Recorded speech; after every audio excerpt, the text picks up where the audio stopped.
لا إله إلا الله وحده لا شريك له ونشهد أن سيدنا وحبيبنا ومولانا محمدا صلى الله عليه وسلم عبد الله ورسوله الذي أرسله بالحق بشيرا ونذيرا وداعيا إلى الله بإذنه وسراجا منيرا فقد قال الله تعالى في كلام المجيد والفرقان الحميد বলেন সবাই আউযু বিল্লাহি মিনাশ শাইতানির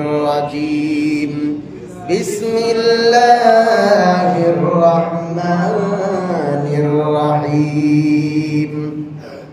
সবখানি প্রশংসা নিমিত্ত হোক সেই মহান আল্লাহ রাব্বুল ইজ্জাত ওয়াল জালালের প্রতি, যিনি আমাদেরকে ভালোবেসে মহাব্বত করে এই মসজিদে এসে বসার তৌফিক দান করলেন।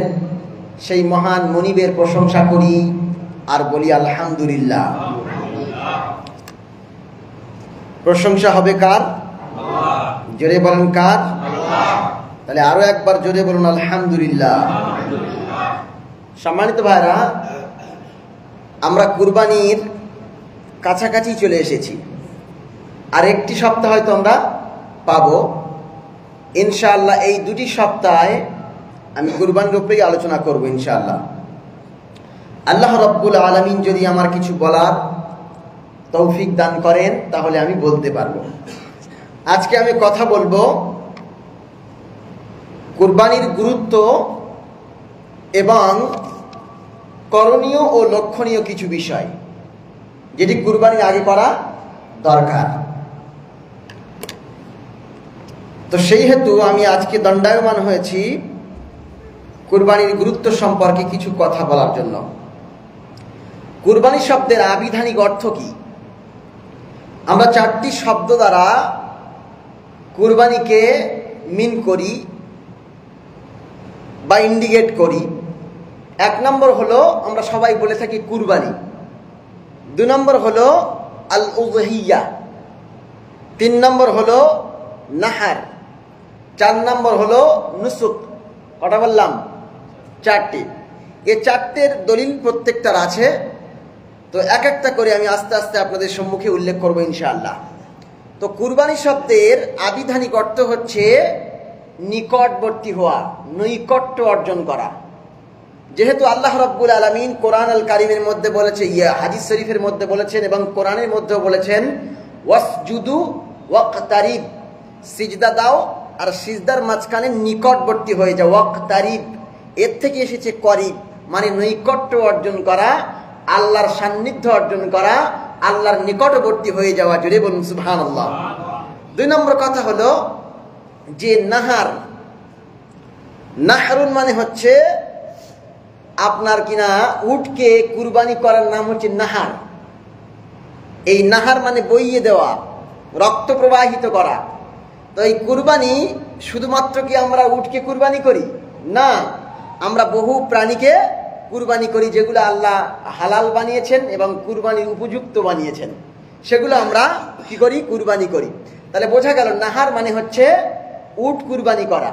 এখান থেকেও আমরা নিতে পারি যে আমরা কুরবানি অর্থ নিতে পারি। আবার নুসুক এখান থেকেও নিতে পারি। তাহলে আমরা বুঝতে পারলাম যে কুরবানির চারটি অর্থ আসে। কটা? একটা উযহিয়া, দুই নম্বর কুরবানি, তিন নম্বর নাহার আর চার নম্বর নুসুক। কটা বললাম? চারটি।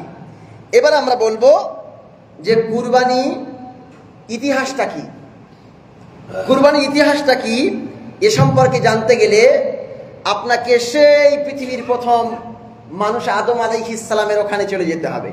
ওখানে গিয়ে কুরবানির ইতিহাসটা আপনাকে জেনে আসতে হবে।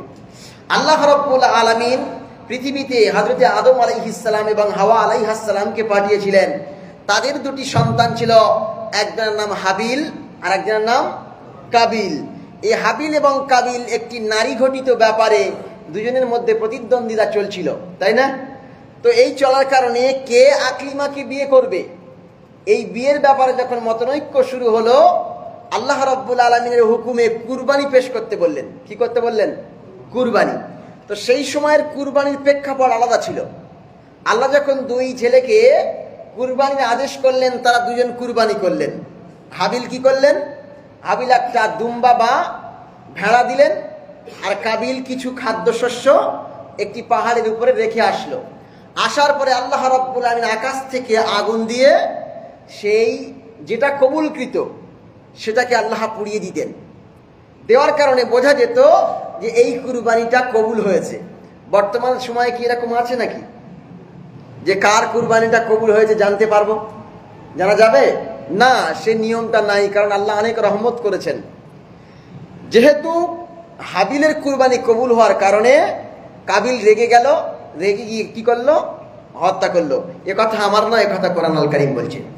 আল্লাহ রাব্বুল আলামিন বলেন, পৃথিবীর মানব মণ্ডলী শোনো, আল্লাহ রাব্বুল আলামিন কোরআন আল কারীমের মধ্যে জানাচ্ছেন, ওয়াতুলু আলাইহিম নাবা বানাই আদম বিল হক ইয ক্বাররাবা কুরবানান ফাতুকবিলা মিন আহাদিহিমা ওয়ালাম ইয়াতাকাব্বাল মিনাল আখার ক্বালা লাআকতুলান্নাকা قال إنما يتقبل الله من المتقين আল্লাহ রাব্বুল আলামিন বলেন, এই পৃথিবীর মানব মণ্ডলী শোনো, ওয়াতলু আলাইহিম, তাদেরকে শোনানো হলো। কি আয়াত তেলাওয়াত করে শোনানো হলো? নাবা আবনাই আদম বিল হক, সত্যের সঙ্গে আদম আলাইহিস সালামের দুই সন্তানের ব্যাপারটা তেলাওয়াত করে শোনানো হলো তাদেরকে। আর কি ইয ক্বাররাবা কুরবানান, যখন তারা দুজন কি করলো? কুরবানি দিল, কুরবানি পেশ করলো, কুরবানি পেশ করলো। ফাতুকবিলা মিন আহাদিহিমা, তাদের মধ্যে থেকে একজনের কুরবানি কবুল হলো। ওয়ালাম ইউতাকাব্বাল মিনাল আখার, দ্বিতীয় জনের কুরবানি কবুল হলো না। যখন কুরবানি কবুল হলো না, তখন কাবিল কি করলো? হাবিলকে হত্যা করলো। আল্লাহ সেই কথা ইন্ডিকেট করছেন, ক্বালা লাআকতুলান্নাকা, আমি অবশ্যই তোমাকে হত্যা করব। হত্যা করেও ছিল। আল্লাহ রাব্বুল আলামিন এরপরে বলেন, কেন শোনো, হাবিলের কুরবানিটা কেন কবুল হলো? এর মেন পয়েন্টটা কি? এর মেন পয়েন্টটার দিকে এবার লক্ষ্য করুন। আল্লাহ পাক বলেন, ক্বালা ইন্নামা ইয়াতাকাব্বালুল্লাহু মিনাল মুত্তাকিন। জোরে বলুন আল্লাহু আকবার। আল্লাহ বলছেন, ক্বালা ইন্নামা ইয়াতাকাব্বালুল্লাহু মিনাল মুত্তাকিন, আল্লাহ মুত্তাকিদের কুরবানিকে কবুল করেন। জোরে বলুন সুবহানাল্লাহ। কাদের কুরবানি কবুল করেন? মুত্তাকিদের কুরবানি। মুত্তাকিদের কুরবানিকে আল্লাহ রাব্বুল আলামিন কবুল করেন। আচ্ছা, আমরা কুরবানি করি, আল্লাহর কাছে কি রক্ত পৌঁছায়? আল্লাহর কাছে কি গোশত পৌঁছায়? আল্লাহর কাছে কি চামড়া পৌঁছায়? আল্লাহর কাছে কি হাড্ডি পৌঁছায়?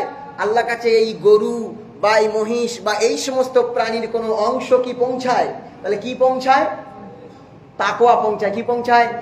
যার তাকওয়া ভালো হবে, যার তাকওয়া পৌঁছে যাবে, তার কুরবানিটা কবুল হবে। যার তাকওয়া নাই, যার তাকওয়া পৌঁছাবে না, তার কুরবানি কবুল হবে না। এই আয়াত দ্বারা বোঝা গেল আল্লাহ বলছেন, ইয়াতাকাব্বালুল্লাহু মিনাল মুত্তাকিন, আল্লাহ মুত্তাকির কুরবানিকে কবুল করেন। জোরে বলুন সুবহানাল্লাহ। কেন আল্লাহ রাব্বুল আলামিন অন্য জায়গায় বলেন, লা ইয়ানালাল্লাহা লুহুমুহা ওয়ালা দিমাউহা ওয়ালাকিন ইয়ানালুহুত তাকওয়া মিনকুম।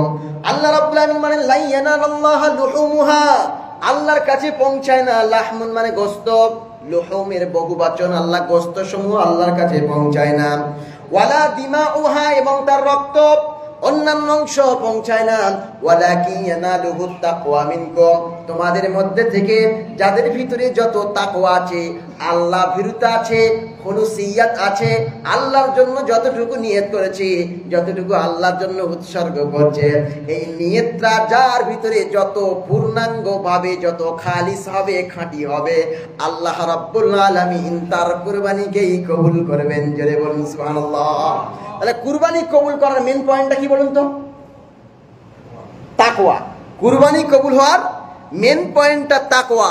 যার অন্তরের ভিতরে আল্লাহর জন্য কুরবানি করার মেন পয়েন্ট থাকবে যে আমি আল্লাহকে খুশি করার জন্য, সন্তুষ্ট করার জন্য, আল্লাহর রেজামন্দি হাসিল করার জন্য, আল্লাহকে খুশি করার জন্য আমি কুরবানি করছি, তাহলে অবশ্যই অবশ্যই তার কুরবানিটা কবুল হবে।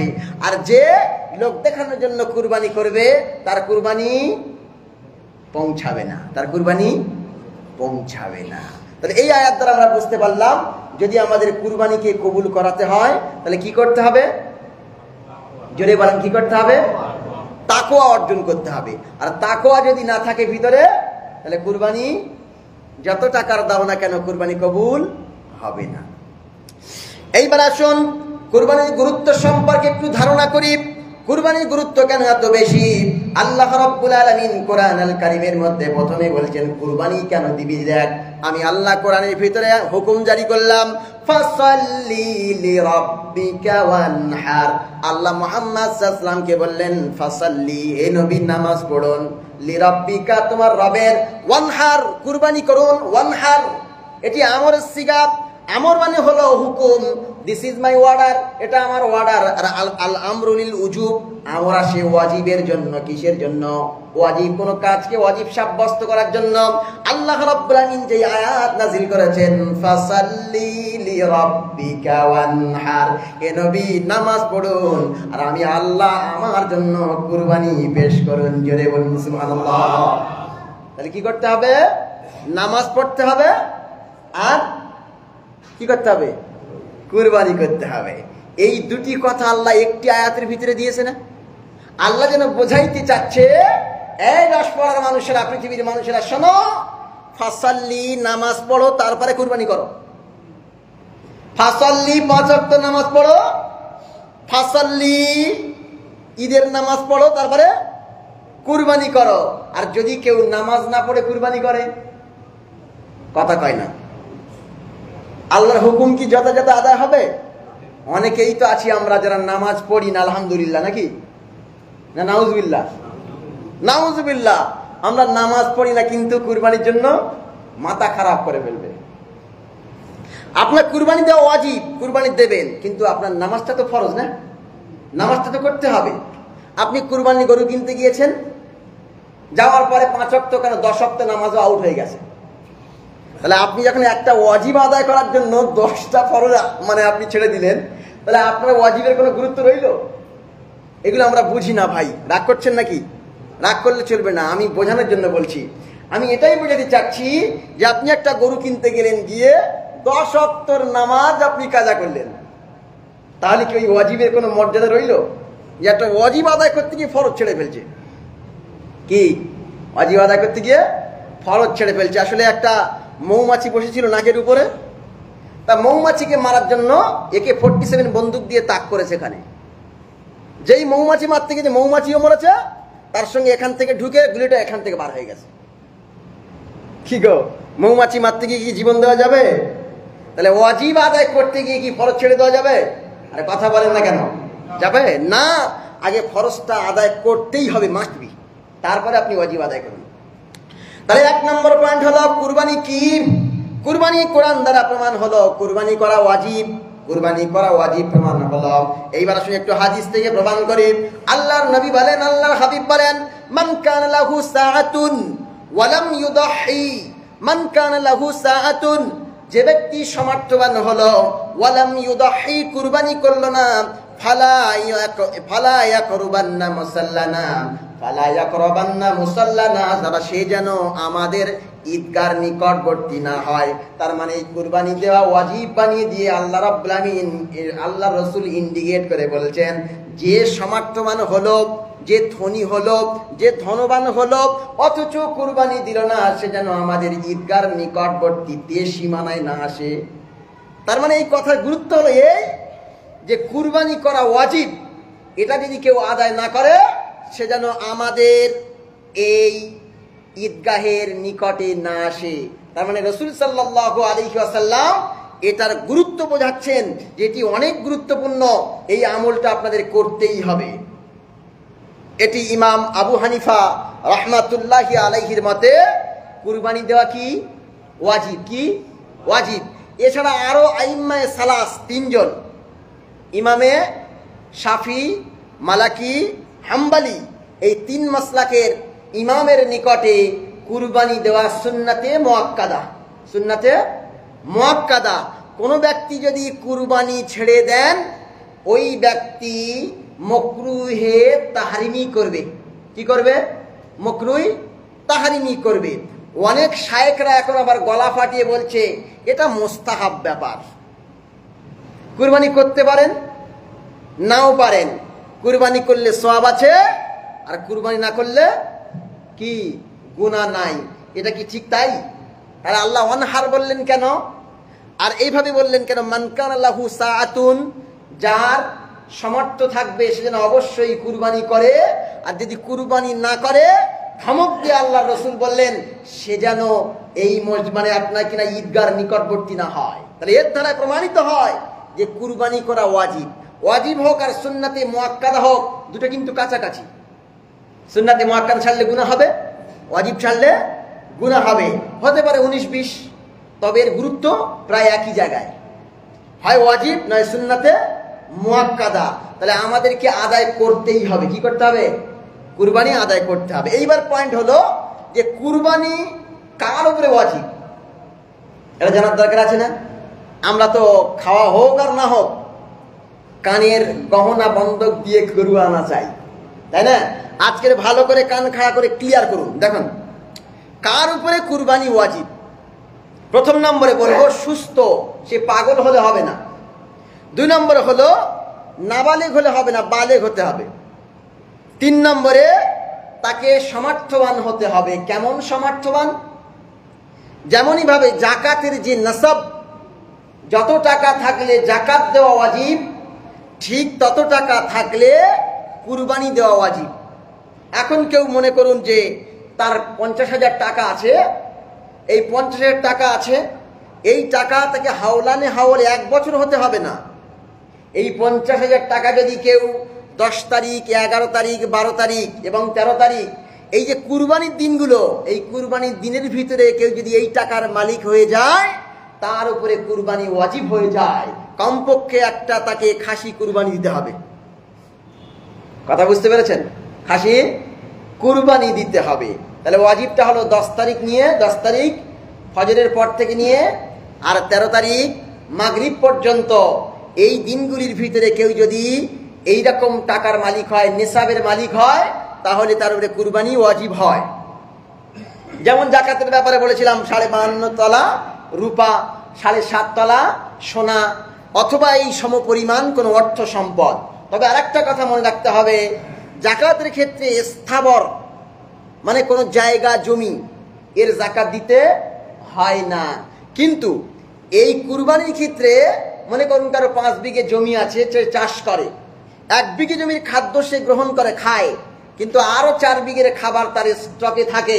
ওই স্টকে থাকা খাদ্যের পরিমাণ, টাকার পরিমাণ যদি তার কাছে থাকে এবং সেটা যদি নিসাব পরিমাণে চলে যায়, তার উপরে কুরবানি ওয়াজিব হয়ে যাবে। বুঝতে পারেননি? হ্যাঁ, এর জন্য হাওলানে হাওল 1 বছর অতিবাহিত হওয়ার দরকার নাই। মালিক হলে এই 3 দিনের ভিতরে, তাহলে তার উপরে কুরবানি ওয়াজিব হয়ে যাবে। কথা ক্লিয়ার না? হ্যাঁ, এবার আসুন, এবারে আমরা জানবো যে বিশ্বনবী সাল্লাল্লাহু আলাইহি ওয়াসাল্লাম কি কুরবানি দিয়েছিলেন। মুহাম্মদ সাল্লাল্লাহু আলাইহি ওয়াসাল্লাম হাদিস শরীফের মধ্যে বলছেন, আকামা রাসূলুল্লাহি সাল্লাল্লাহু আলাইহি ওয়াসাল্লাম বিল মদিনাতি, মুহাম্মদ সাল্লাল্লাহু আলাইহি ওয়াসাল্লাম মদিনায় ছিলেন 10 সিনিন, 10 বছর। কি ইউদাহিয়া, মুহাম্মদ সাল্লাল্লাহু আলাইহি ওয়াসাল্লাম 10 বছরেই কুরবানি করেছেন। জোরে বলুন সুবহানাল্লাহ। তার মানে ইসলামিক রাষ্ট্র মুহাম্মদ সাল্লাল্লাহু আলাইহি ওয়াসাল্লাম 8 বছর পরিচালিত করেছেন এবং 10 বছর তিনি মদিনায় ছিলেন। এই মদিনায় থাকা অবস্থায় তিনি 10 বছরে 10টি কুরবানি করেছেন, অর্থাৎ 10 বছরই কুরবানি করেছেন। এর দ্বারা প্রমাণিত হয় যে কুরবানি করা ওয়াজিব। জোরে বলুন সুবহানাল্লাহ। করা কি ওয়াজিব। এখন কুরবানি কি কোনো ব্যক্তি পক্ষ থেকে হবে না পুরো পরিবারের পক্ষ থেকে হবে? মনে করুন আমাদের আনিসুর হাজি সাহেব, তার 6টা কি 5টা ছেলে, 5টা ছেলে সবার টাকা আছে, প্রত্যেকের উপরে কুরবানি ওয়াজিব হবে নাকি শুধু আমাদের মুরব্বী ইয়াসির আপনার কিনা আনিসুর রহমান সাহেবের উপরে কুরবানি ওয়াজিব হবে, এ নিয়ে মতপার্থক্য আছে। তবে স্পষ্ট মত হলো যে ব্যক্তির টাকা থাকবে, যে মালে নিসাব হবে, ওই ব্যক্তির পক্ষ থেকে কুরবানি করা লাগবে। যদি আনিসুর হাজি সাহেবের 5টি ছেলে এবং উনি প্রত্যেকের যদি নিসাব পরিমাণে মাল থাকে, তাহলে প্রত্যেকের উপরে এক একটা অংশ নিয়ে কুরবানি দেওয়া ওয়াজিব হবে। এবার কথা বুঝতে পেরেছেন? তাহলে পুরো পরিবারের পক্ষ থেকে এটা হাদিস আছে। কিন্তু ইমাম আবু হানিফার মতে যে প্রত্যেক ব্যক্তি যে মালে নিসাব অর্জন করবে, ওই ব্যক্তির পক্ষ থেকে কুরবানি দেওয়া ওয়াজিব। ক্লিয়ার হলো না কথা? হ্যাঁ, এইবার আসুন যে মুহাম্মদ সাল্লাল্লাহু আলাইহি ওয়াসাল্লাম যে কথা বলেছেন, ইমামদের ভিতরে মতপার্থক্য হতেই পারে, কিন্তু আমরা মানি কাকে? ইমাম আবু হানিফা, ইমামে আজম। তিনি ছিলেন বিশাল বড় এক বিদ্বান ব্যক্তিত্ব। তিনি গবেষণা করে যে থিওরি পেশ করেছেন, আমরা সেই অনুযায়ী আমল করি। কারণ আমাদের সেই জ্ঞান, সেই যোগ্যতা নেই যে ইসলামের সকল বিষয় নিয়ে আলোচনা করে একটা মতের উপরে দাঁড়ানো। ওই জন্য আমরা অনুসরণ করি। এবার আসুন আমরা যে গুরুত্বটা বললাম, এই গুরুত্বটা হলো এই যে কুরবানি দেওয়া ওয়াজিব। এইবার বলবো কিছু লক্ষণীয় বিষয়, 4টি বিষয় বলবো। কটি? 4টি বিষয় বলবো যে কুরবানি দেওয়ার আগে আপনি 4টি বিষয়কে ভালো করে মূল্যায়ন করুন। 1 নম্বর হলো নিয়াত সহি করা। কি করা? নিয়াত সহি করা। 2 নম্বর হলো হালাল টাকা দিয়ে মানে আপনার কিনা পশু ক্রয় করা। 3 নম্বর হলো শরিয়াত অনুযায়ী কুরবানি করা। 4 নম্বর হলো আল্লাহর জন্য করা, লোক দেখানো না করা। কটা বললাম? 4টে মুখস্থ করুন। 1 নম্বর নিয়ত সহি করা। 1 নম্বর জোরে বলেন, নিয়ত সহি করা। 2 নম্বর হালাল টাকা হওয়া, জোরে বলেন, হালাল টাকা হওয়া। 3 নম্বর শরিয়াত অনুযায়ী হওয়া, শরিয়াত অনুযায়ী হওয়া। 4 নম্বর আল্লাহর জন্য হওয়া, লোক দেখানো না হওয়া। আল্লাহর জন্য হওয়া, লোক দেখানো না হওয়া। তাহলে 1 নম্বর পয়েন্ট হচ্ছে নিয়ত সহি হওয়া, শুদ্ধ হওয়া, বিশুদ্ধ হওয়া, খালিস হওয়া, অ্যাকুরেট হওয়া, নির্ভেজাল হওয়া। এই নিয়ত যার সুন্দর হবে, তার আমলের সওয়াবও সুন্দরভাবে দেওয়া হবে। জোরে বলুন সুবহানাল্লাহ। কারণ বুখারী শরীফের ভিতরে মুহাম্মদ সাল্লাল্লাহু আলাইহি ওয়াসাল্লাম ঘোষণা দিয়েছেন। কি দিয়েছেন? হযরত উমর রাদিয়াল্লাহু তাআলা আনহু থেকে বর্ণিত, আল্লাহর নবী বলেন, ইন্নামাল আমালু বিন্নিয়াত ওয়া ইন্নামা লিকুল্লি ইমরিইম মা নাওয়া। আল্লাহর নবী বলছেন, প্রত্যেক আমলের সওয়াবটা তার নিয়তের বিশুদ্ধতার উপরে নির্ভর করে। কিসের উপরে? নিয়তের বিশুদ্ধতার উপরে নির্ভর করে। যার নিয়ত যত বিশুদ্ধ, তার আমলের সওয়াব তত প্রসিদ্ধ। জোরে বলুন সুবহানাল্লাহ। তারা নিয়ত ভালো করতে হবে। কি করতে হবে? যদি কারো নিয়তের ভিতরে সামান্যতম গোশত খাওয়ার নিয়ত থাকে, তাহলে তার কুরবানিটা মাঠে মারা যাবে। কোথায় মারা যাবে? মাঠে মারা যাবে। এটা একটা পরিভাষা, মানে তার কুরবানিটা হবে না। কি হবে না? কুরবানিটা হবে না গোশত খাওয়ার নিয়ত থাকলে। কারণ আল্লাহকে যদি রক্ত আল্লাহকে দিতে হয় না, গোশত আল্লাহকে দিতে হয় না, হাড্ডি আল্লাহকে দিতে হয় না, আল্লাহর জন্য শুধু তাকওয়াটা দিতে হয়। আর আল্লাহ খাস করে রহমত করে বান্দার জন্য ওই খাবারকে মেহমানদারির ব্যবস্থা করে দেয়। জোরে বলুন সুবহানাল্লাহ। তাহলে আমরা তো কুরবানি করি, খাবো তো আমরাই। তাহলে নিয়তটা আল্লাহর জন্য হোক না, যে আমি কুরবানি করছি আল্লাহর জন্য। গোশত তো আমাদেরই থাকবে, আল্লাহ তো আর নিয়ে যাবেন না। আল্লাহ কি নিয়ে যাবেন নাকি? না। তাহলে আল্লাহর কাছে কিছু পৌঁছায় না, শুধু আমাদের খালিস নিয়তটা পৌঁছায়। আল্লাহর নবী বলেন, আল্লাহর হাবিব বলেন, ইন্নামাল আমালু বিন্নিয়াত। প্রত্যেক আমলের সওয়াবটা তার নিয়তের উপরে নির্ভর করে। ওয়া ইন্নামা লিকুল্লি ইমরিইম মা নাওয়া। আল্লাহর নবী বলেন, যে ব্যক্তি যে যেমন ভাবে নিয়ত করে, তার আমলের সওয়াবটা আল্লাহ তেমন ভাবে দান করে। জোরে বলুন সুবহানাল্লাহ। আপনি যদি ভালো নিয়ত করেন, ইখলাসের সঙ্গে নিয়ত করেন, অবশ্যই অবশ্যই আল্লাহ আপনাকে সওয়াব বর্ধনশীল বানাবেন। অতিরিক্ত এবং পর্যাপ্ত সওয়াব দিয়ে আপনাকে ধন্য বানিয়ে দিবেন। তার নিয়তটা সুন্দর হতে হবে। আল্লাহ পাক রব্বুল আমিনের আল্লাহ পাক বলছেন, কুল, হে নবী বলুন, ইন্না সালাতি ওয়া নুসুকি ওয়া মাহইয়ায়া ওয়া মামাতি লিল্লাহি রাব্বিল আলামিন। আল্লাহ পাক বলেন, কুল, হে নবী বলুন, ইন্না সালাতি, নিশ্চয়ই আমার নামাজ, ওয়া নুসুকি, আমার কুরবানি, ওয়া মাহইয়ায়া আমার বেঁচে থাকা, ওয়া মামাতি আমার মরে যাওয়া, আমার মৃত্যুবরণ করা, লিল্লাহি রাব্বিল আলামিন, সব কিছুই আল্লাহর জন্য। তার মানে আমার জীবনের শুরু থেকে নিয়ে আর শেষ পর্যন্ত যত কাজ আছে, কর্ম আছে, সবটাই আল্লাহর জন্য নিবেদিত হওয়া দরকার। জোরে বলুন সুবহানাল্লাহ। সবটা কার জন্য হবে? আল্লাহর জন্য। নামাজ পড়ি কার জন্য? হজ করি কার জন্য? যাকাত দিই কার জন্য? কুরবানি করি কার জন্য? সুদ নিই কার জন্য? কার জন্য? এটা আল্লাহর জন্য নাকি নিজের জন্য? তাহলে সব কাজ, বলছে সব কাজ আল্লাহর জন্য হতে হবে। তাহলে সুদ খাই আল্লাহর জন্য, ঘুষ খাই আল্লাহর জন্য, জিনা করি আল্লাহর জন্য। এই কথার মধ্যে আরো একটা শব্দ বাড়াতে হবে। কি বাড়াতে হবে? সকল ভালো কাজ আল্লাহর জন্য। সকল ভালো কাজ আল্লাহর জন্য। খারাপ কাজকে আল্লাহ পছন্দ করেন না, আল্লাহর জন্য খারাপ কাজ নয়।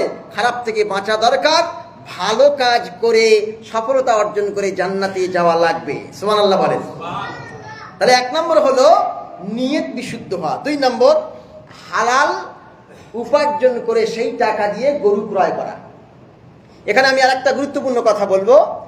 যারা পার্টনারশিপ মানে ভাগে কুরবানি দেন, কিসে কুরবানি দেন? ভাগে যারা কুরবানি দেন, এদের একটা জিনিস খুব ভালো করে মনে রাখতে হবে। আপনি কার সঙ্গে ভাগে কুরবানি দিচ্ছেন এটাকে আগে যাচাই করতে হবে। সে কি নামাজ পড়ে? সে কি হালাল ইনকাম করে? সে কি ইসলাম অনুযায়ী চলে? সে কি ভালো নিয়ত করে? যদি তার সঙ্গে আপনার ভালো সুসম্পর্ক থাকে, তাকে যদি আপনি জাস্টিফাই করতে পারেন, তাকে যদি আপনি চিনতে পারেন সে ভালো ব্যক্তি, তার সঙ্গে অংশ নেওয়া যেতে পারে। আর যদি মনে হয় যে নিতে হয় না, তাহলে একজনের যদি 7 জনের মধ্যে থেকে একজনের নিয়ত যদি বেকার হয়, একজনের টাকা যদি হারাম হয়, তাহলে 7টা অংশ সবটাই শেষ। কি আপনি সারা বছর খাটলেন, ইনকাম করলেন, আপনি 50,000 দিলেন, দেওয়ার পরে আপনার কুরবানিটা কবুল হবে না। সবচেয়ে উত্তম হলো নিজে কুরবানি করা সামর্থ্য অনুযায়ী। কি করা? দরকার হলে আমি একটা খাসি দেবো, কিন্তু একা দেবো। একটা 20,000 টাকা গরু দেবো, একা দেবো। 30,000 টাকা গরু দেবো, একা দেবো। 7 জন মিলে 3 × 7 = 21, 2 লাখ। 10,000 টাকার গরু দেওয়ার দরকার নাই। আমি কি করব? আমি একা হলে একটা দেব। পার্টনারশিপ নিতে গেলে একজনের যদি নিয়ত খারাপ হয়, একজনের যদি টাকা হালাল না হয়, তাহলে 7টা অংশ সবটাই বেকার হয়ে যাবে। ওই জন্য পার্টনারশিপ অংশীদারি এই কুরবানি দেওয়া থেকে আপনি তাকওয়া অর্জন করুন। যদি আপনার কোনো সুযোগ না থাকে, ভালো ব্যক্তির সঙ্গে আপনি পার্টনারশিপ কুরবানি দিতে পারবেন। কথা বুঝতে পেরেছেন? আল্লাহ পাক রব্বুল আলামিন বলেন, ইয়া আইয়ুহাল্লাযীনা আমানু কুলু মিন তাইয়্যিবাতি মা রাযাকনাকুম ওয়াশকুরু লিল্লাহ ইন কুনতুম ইয়্যাহু তা'বুদুন। আল্লাহ রাব্বুল আলামিন বলেন, হে পৃথিবীর মানব মণ্ডলী শোনো, ইয়া আইয়ুহাল্লাযীনা আমানু, ওহে যারা ঈমান এনেছো, কুলু মিন তাইয়্যিবাতি মা রাযাকনাকুম, আমি তোমাদেরকে হালাল খাদ্য দিয়েছি, হালাল খাদ্য থেকে খাও। ওয়াশকুরু লিল্লাহ, আর খাদ্য খাওয়ার পরে শুকরিয়া আদায় করো। এবার আল্লাহ কি বলছে আমার দিকে লক্ষ্য করুন। ইন মানে যদি, কুনতুম মানে তোমরা, ইয়াহু মানে তাকেই, তা'বুদুন ইবাদত করতে চাও, তাহলে হালাল জিনিস দিয়ে ইবাদত করো, হালাল খাদ্য খেয়ে ইবাদত করতে হবে। নামাজ পড়তে গেলে হালাল খাদ্য খেয়ে নামাজ পড়তে হবে। আর কোনো বস্তু দিয়ে কুরবানি করতে গেলে হালাল জিনিস দিয়ে, হালাল টাকা দিয়ে, হালাল পয়সা দিয়ে কুরবানি করতে হবে, অন্যথায় কবুল হবে না। এক ব্যক্তি হাত তুলে দোয়া করছে, বিশাল বড় হাত, বহু উঁচু করে হাত তুলে দোয়া করছে, আর বিশ্বনবী মুহাম্মদ সাল্লাল্লাহু আলাইহি ওয়াসাল্লাম তার দিকে তাকিয়ে বলছেন, মাতাআমুহু হারাম, মালবাসুহু হারাম, মাশরাবুহু হারাম, ফাআন্না ইউস্তাজাবু লাহু। ও তো বিশাল বড় আল্লাহর ওলি সেজে, বিরাট বড় দাড়ি রেখে, বিরাট বড় পাঞ্জাবি পরে হাত তুলে দোয়া করছে, অথচ মাতাআমুহু হারাম, তার যে খাবারটা খেয়েছে সেটা হারাম খেয়েছে। মাশরাবুহু হারাম, যে পানীয় পান করেছে ওটা হারাম। মালবাসুহু হারাম, যে কাপড়টা পরে দাঁড়িয়ে দাঁড়িয়ে দোয়া করছে ওটা হারাম টাকায়। ফাআন্না ইউস্তাজাবু লাহু, আল্লাহ রাব্বুল আলামিন ওর দোয়া কি করে কবুল করবে? তার মানে দোয়া কবুল হওয়ার জন্য হালাল দরকার, ইবাদত কবুল হওয়ার জন্য হালাল দরকার, কুরবানি কবুল হওয়ার জন্য হালাল দরকার, নামাজ কবুল হওয়ার জন্য হালাল দরকার। হালাল টাকা দিয়ে কুরবানি করলে কবুল, আর হারাম টাকা দিয়ে কুরবানি করলে সেটা ভুল, সেটা ভুল, সেটা কবুল হবে না। ওই জন্য আপনার খাটা, আপনার খেটে উপার্জন করা হালাল পয়সা দিয়ে কুরবানি করবেন, ইনশাআল্লাহ বলেন, ইনশাআল্লাহ বলেন, ইনশাআল্লাহ। তাহলে 2 নম্বর কথা হলো হালাল টাকা দিয়ে কুরবানি করতে হবে। 3 নম্বর কথা হচ্ছে শরিয়াত অনুযায়ী করতে হবে। কি অনুযায়ী করতে হবে? শরিয়াত অনুযায়ী না করলে কোনো কাজ কি হবে?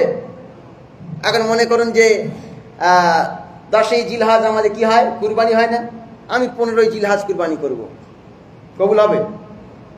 কথা বলে না। আমরা গরু, মহিষ এবং দুম্বা, ছাগল ও উট দিয়ে কুরবানি করি, কেউ যদি বলে আমি হাঁস দিয়ে কুরবানি করব, হবে? কথা বলে না, হবে না। যে প্রাণী দিয়ে আল্লাহ কুরবানি করার কথা বলেছেন সেই প্রাণী দিয়ে কুরবানি করতে হবে, এবং যে প্রসেসে কুরবানি করতে বলেছেন সেই প্রসেসে কুরবানি করতে হবে। এছাড়া কুরবানি তো কবুলই হবে না, তার খাদ্য খাওয়াও যাবে না, গোস্ত খাওয়া যাবে না। একথা আল্লাহ কোরআনে বলেছেন, ইমরান আনোয়ার বলছেন, আল্লাহ বলছেন, আল্লাহ রাব্বুল আলামিন বলেন, পৃথিবীর মানুষরা শোনো, ওয়ালা তাকুলু মিম্মা লাম ইউযকার ইসমুল্লাহি আলাইহি।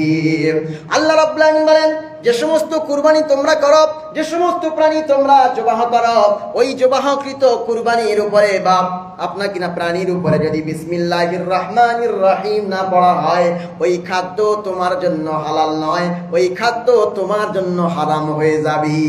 তার মানে শরিয়াত অনুযায়ী যদি জবাহ করা হয়, শরিয়াত অনুযায়ী যদি কুরবানি করা হয়, তাহলে সেটা হালাল, অন্যথায় সেটা হালাল নয়, হারাম। তাহলে কি করতে হবে? শরিয়াত অনুযায়ী করতে হবে, শরিয়াত অনুযায়ী করতে হবে। তাহলে 1 নম্বর নিয়ত করা, 2 নম্বর হালাল পয়সা দিয়ে করা, 3 নম্বর শরিয়াত অনুযায়ী করা। আল্লাহর নবী মুহাম্মদ সাল্লাল্লাহু আলাইহি ওয়াসাল্লাম আরো একটি হাদিস বলছেন, রাসূল বলে, উম্মতের ভিতরে এমন একটা সময় আসবে, লা ইউবালি মারউম মা আখাযা মিনহু মিনাল হালাল আও মিনাল হারাম। আল্লাহর নবী বলছেন এমন একটা সময় আসবে যে সময় মানুষ চিন্তাই করবে না এটা হালাল না হারাম। কি এটা হালাল না হারাম?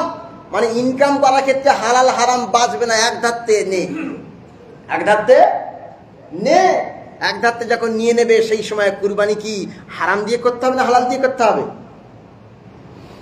সব অবস্থাতে হালাল দিয়ে করতে হবে। আল্লাহ নবী বলছেন এমন একটা সময় আসবে যে সময় মানুষ হালাল হারাম বাঁচবে না, এক ধাত্তে চালাবে। কি করবে? এক ধাত্তে চালাবে। সেই যুগ এখন এসে গেছে না, প্রায় প্রায় এসে গেছে না? কিছু সংখ্যক মানুষ এই হারাম থেকে বেঁচে আছে, আর কিছু সংখ্যক মানুষ, অধিকাংশ মানুষ এই হারামের ভিতরে ঢুকে গেছে। যে কোনো ইঙ্গিতে, ইশারায়, মানে স্পষ্টভাবে অস্পষ্টভাবে যে কোনো দিক থেকে আপনার কিনা হারামের ভিতরে প্রবেশ করে বসে আছে। ওই জন্য এই যুগটা খুব কঠিন, আমাদেরকে বুঝে শুয়ে চলতে হবে। লাস্ট পয়েন্ট বলবো বলে আমি আমার বক্তব্য শেষ করব। তাহলে লাস্ট পয়েন্ট হলো, লোক দেখানো হলে হবে না, আল্লাহর জন্য হতে হবে। কার জন্য? জেরে বলেন, কার জন্য? আল্লাহর জন্য হতে হবে।